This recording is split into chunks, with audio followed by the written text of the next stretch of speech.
कहानी उड़ान परंदों की दुनिया।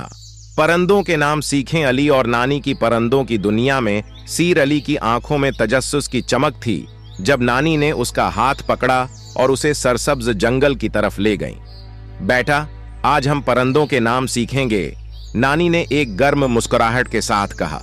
जंगल चहचहाते परंदों की आवाजों से गूंज रहा था और अली अपनी खुशी को बमुश्किल रोक पा रहा था। चलते चलते उन्होंने एक चमकदार सब्ज तोते को दरख्त की शाख पर बैठे देखा। यह है तोता, नानी ने नरम लहजे में बताया। तोता अचानक शरारती अंदाज में बोला, मिठाई मिठाई।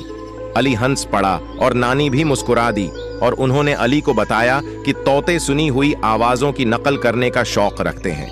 वो जंगल में मजीद आगे बढ़े तो उन्होंने कबूतरों के एक गरुआ को उधर उधर उड़ते देखा। अली ने देखा कि एक कबूतर बड़ी एहतियात से तनकों को उकठा कर रहा है। ये हैं कबूतर, नानी ने नरमी से कहा। उन्होंने अली को बताया कि कबूतर चाहे कितनी दूर भी जाएं, वो हमेशा अपने घर का रास्ता ढूंढ लेते हैं। जब वो मजीद आगे बढ़े तो एक मीठी धन हुआ में गूंजी। अली हैरानी से इधर इधर देखने लगा। यह बुलबुल है, नानी ने सरगोशी करते हुए करीब की शाख पर बैठी एक छोटी सी चिड़िया की तरफ इशारा किया।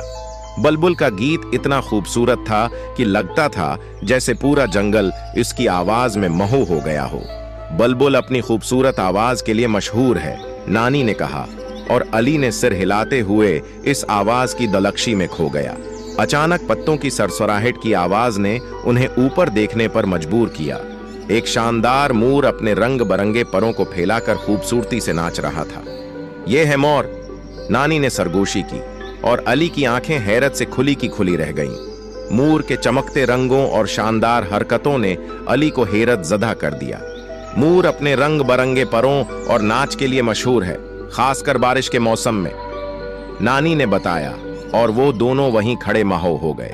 जब सूरज ढलने लगा तो नानी और अली आहिस्ता आहिस्ता घर की तरफ लौटने लगे।